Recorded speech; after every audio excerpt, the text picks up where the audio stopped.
कैसे आप सभी? उम्मीद करता हूँ सभी अच्छे होंगे, ठीक होंगे एंड सारी चीजें आपकी अच्छी चल रही होंगी, ठीक है। क्योंकि मुझसे ज्यादा चिंता आपको अपनी खुद की होगी, ठीक है। क्योंकि मैं जितना आपके बारे में सोच रहा हूँ उससे ज्यादा अपने बारे में खुद सोच रहे होंगे कि आपके एग्जाम्स आने वाले हैं एंड उसके लिए आप अपनी तैयारी भी अच्छे तरीके से कर रहे होंगे, ठीक है। तो देखिए लास्ट क्लास में हमने इस टॉपिक को डिस्कस किया था वन्यजीव संसाधन को, जिसमें हमने आपके साथ काफी कुछ पॉइंट्स को डिस्कस कर लिया है, ठीक है। जनरली देखिए पहले दो टॉपिक छूट गए थे। एक टॉपिक था हमारा प्रजातियों का वर्गीकरण एवं उनका संरक्षण हम किस तरीके से कर सकते हैं, ठीक है। तो आज का ये वीडियो जो है स्पेशली प्रजातियों के वर्गीकरण के लिए और उनके संरक्षण से रिलेटेड है, ठीक है। तो आप इसे देखिए, समझिए एंड आपका जो भी डाउट रहता है आप हमारे कमेंट बॉक्स में लिखिए, ठीक है।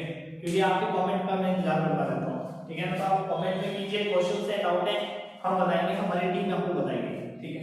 तो फटाफट देखते हैं प्रजातियों का वर्गीकरण क्या है, ठीक है। एंड जो वीडियो है वो वीडियो आप जिस स्पीड में स्पीड में ना देखें क्योंकि टाइम बहुत ही कम है, आप उस तरह स्पीड में करके देख सकते हैं। तो ये जो प्रजाति का वर्गीकरण है वो क्या है? अंतरराष्ट्रीय प्राकृतिक संरक्षण, इसके साथ प्राकृतिक संसाधन संरक्षण स्तंभ, ठीक है। इन दोनों ने जो है मिलके प्रजातियों का वर्गीकरण किया है, ठीक है। अब जो प्रजातियों का वर्गीकरण में कितने हिस्से में किया है? 1 2 3 4 5 6, यानी कि प्रजातियों को कुल 6 हिस्सों में वर्गीकृत किया गया और इनको बांटने वाले लोग कौन थे? अंतरराष्ट्रीय प्राकृतिक संरक्षण और प्राकृतिक संसाधन संरक्षण स्तंभ, ठीक है। तो इन्होंने जो 6 हिस्सों में इसको बांटा है, तो एक हिस्सा है सामान्य जाति का, दूसरा है संकटग्रस्त जातियां, तीसरी है सुविध जातियां, चौथी है दुर्लभ जातियां, पांचवी है स्थानिक जातियां और छठी है लुप्त जातियां, ठीक है। जाति कहें या प्रजाति कहें, मर्जी आपकी। तो सबसे पहले बात करते हैं सामान्य प्रजाति क्या होती है, किसको कहा गया सामान्य प्रजाति, ठीक है। तो इनकी संख्या जीवित रहने के लिए सामान्य है, यानी कि जिनकी संख्या जो है वो जीवित रहने के लिए सामान्य है उनको सामान्य प्रजाति में कहा गया। तो इनमें कौन-कौन से जानवर या वनस्पतियां या कुछ भी कौन-कौन से आते हैं? तो इसमें जितने पशु हैं, साल, चीड़, जो पौधे हैं, पेड़ हैं, ये आते हैं, आदि चीजें इसमें आती हैं, ठीक है। एंड थोड़ा मौसम बदल चुका है तो थोड़ा सा खांसी हो गया है, कोल्ड जैसी इशू है, बट कोई बात नहीं, हम देखते हैं अपने टॉपिक को। तो सामान्य जातियां हैं, ठीक है। सामान्य जाति में क्या है? इनकी संख्या जीवित रहने के लिए सामान्य है, इनमें पशु, साल, चीड़ आदि जैसी चीजें आती हैं, इसलिए इसको सामान्य प्रजाति कहा गया, क्योंकि इनकी जनसंख्या ठीक ठाक है भी और रहने के लिए ठीक है। दूसरी आती है संकटग्रस्त जातियां, ठीक है। संकटग्रस्त नाम से पता चला ये संकट में है, खतरे में है, तो इनके लुप्त होने का खतरा जो है काफी ज्यादा है, जैसे कि काला हिरण हो गया, मगरमच्छ हो गया, ठीक है। इनके लुप्त होने का खतरा ज्यादा है, इसलिए इनको किस कैटेगरी में रखा गया? संकटग्रस्त जातियों में, ठीक है। तीसरा है सुविध जातियां, यानी कि इनकी संख्या जो है घट रही है, ठीक है। इनकी संख्या जो धीरे-धीरे घट रही है, इनमें क्या है? डॉल्फिन आ रहे हैं। अब इनकी संख्या क्यों घट रही है इसके हम बात करेंगे, क्या-क्या कारण हो सकते हैं जिसकी वजह से इनके सामने इशू और चैलेंजेस आ रहे हैं, ठीक है। तो सुविध जातियां जिनकी संख्या घट रही है वो सुविध जाति है। उसके बजाय आपका दुर्लभ जाति, मतलब इन प्रजाति की संख्या बहुत ही कम है, बहुत ही कम मतलब बहुत रेयर है, इसलिए इनको दुर्लभ कहा गया है, इनका कंडीशन बहुत ही खराब है, ठीक है। उसके बाद अगर स्थानीय जातियां, किसी विशेष स्थान में पाई जाने वाली जो जातियां होती हैं उनको हम स्थानीय जाति के नाम से जानते हैं। ये बिल्कुल विशेष स्थानों में पाया जाता है, ठीक है। यानी कि मानो कोई किसी राज्य के विशेष जगह में पाया जा रहा है, यानी इसलिए इसको स्थानिक कहा गया है, ठीक है। तो किसी विशेष स्थान में पाई जाने वाली जातियां स्थानिक जातियां कहलाती हैं।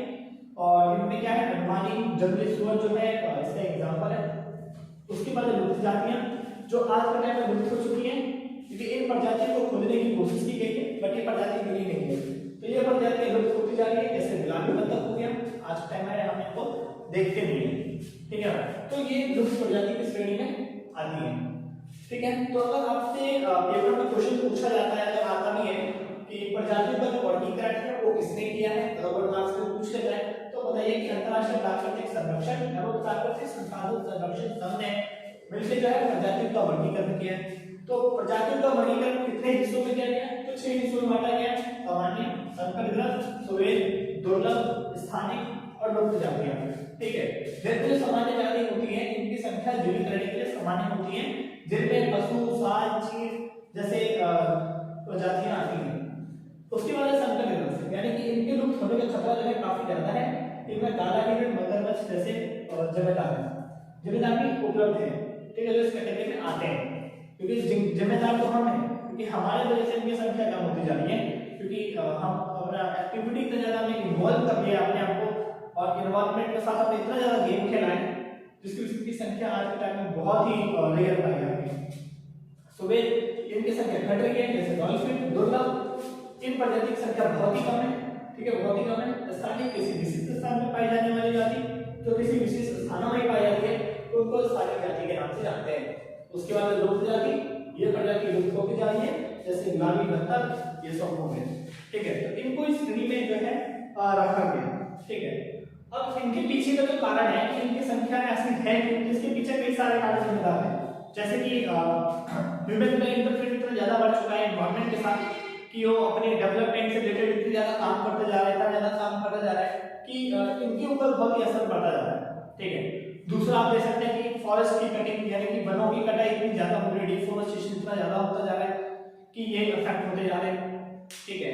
एनवायरमेंटल डिजास्टर या फिर ह्यूमन एक्टिविटी की वजह से सॉइल इरोजन जैसे प्रॉब्लम्स होते हैं, ठीक है, जो इनके लिए बहुत ही बड़ा इशू है। सॉइल इरोजन से काफी बड़े हिस्से का जो सॉइल है कट के एक जगह से दूसरी जगह चला जाता है, काफी जीव या काफी वनस्पति डिस्ट्रॉय हो जाती है, ठीक है।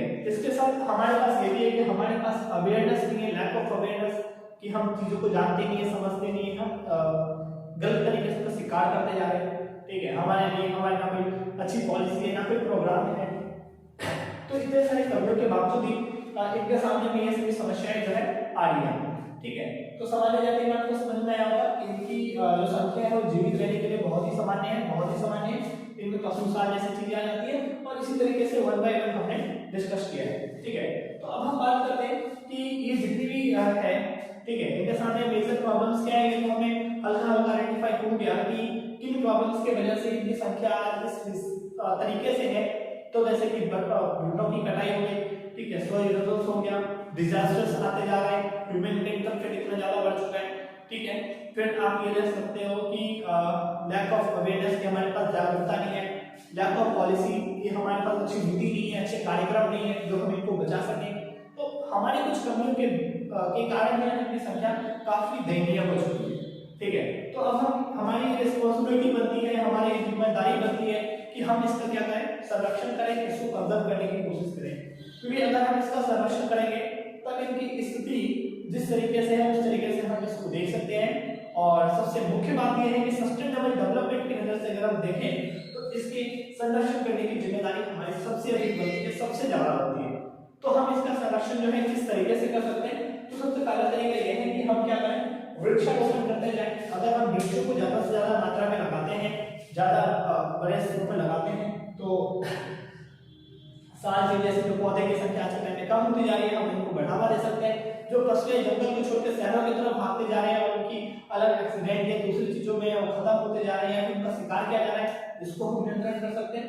दूसरा स्थानीय जागरूकता, जो लोकल लेवल पे रहने वाले लोग हैं उनके अंदर हम उस चीजों के प्रति जागरूकता लेके आए, ठीक है, यानी कि हम ऐसा काम ना करें जिससे खतरा हो, कुछ इस तरीके की बातें, ठीक है। तो स्थानीय जागरूकता लाएंगे कैसे, छोटे मोटे नाटक के द्वारा, मूवी के द्वारा, जिसमें हम लोगों को आइडेंटिफाई करवा सकेंगे इनकी संख्या किस तरीके की है। तो स्थानीय जागरूकता दूसरा हो गया। तीसरा हो गया प्रदूषण पर नियंत्रण। आज पर्यावरण प्रदूषण इतना ज्यादा बड़े स्तर पर हो गया है कि वायु प्रदूषण, जल प्रदूषण, ध्वनि प्रदूषण, स्थल प्रदूषण, कई तरीके के प्रदूषण देखने को मिल रहे हैं। जो जल प्रदूषण की वजह से आज के टाइम में हमारी वाटर बॉडीज है पूरी की पूरी पॉल्यूट हो चुकी है, प्रदूषित हो चुकी है, ठीक है, जिसके वजह से डॉल्फिन जैसे ही और भी कई सारे जीव ऐसे हैं जो हमारे अकाउंट में नहीं है, बट मिनिस्ट्री के अकाउंट में ऑब्वियसली होंगे, तो उनकी संख्या में कमी देखने को मिली है, ठीक है। तो हम क्या करें कि प्रदूषण पे अगर नियंत्रण करने की कोशिश करें, पॉल्यूशन को कंट्रोल करने की कोशिश करें, तो ऑब्वियसली इनको बचाया जा सकता है, इनको कंजर्व किया जा सकता है। एंड फोर्थ जो बात है वो है शिफ्टिंग एग्रीकल्चर, यानी कि स्थानांतरण कृषि पर नियंत्रण।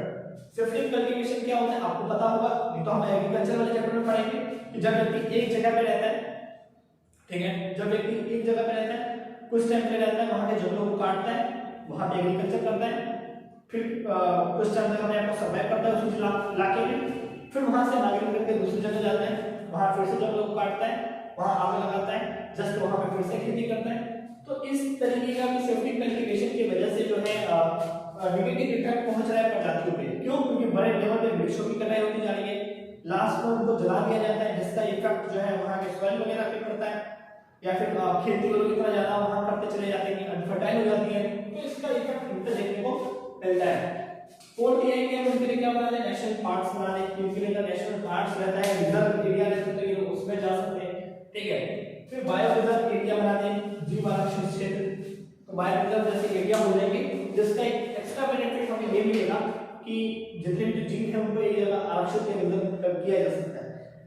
तो हम जो है कई तरीके से क्या कर सकते हैं, इनका संरक्षण कर सकते हैं, जैसे कि इसका पहला तरीका हमारा क्या हो सकता है, वृक्षारोपण हो सकता है, कि हम पेड़ों को बहुत ज्यादा बड़े से लगाना स्टार्ट करते हैं, ठीक है। दूसरा हो गया हमारा स्थानीय जागरूकता, कि लोकल लेवल पे अगर अवेयरनेस है, लोगों को अंदर जागरूकता है, तो इसका फायदा हो सकता है।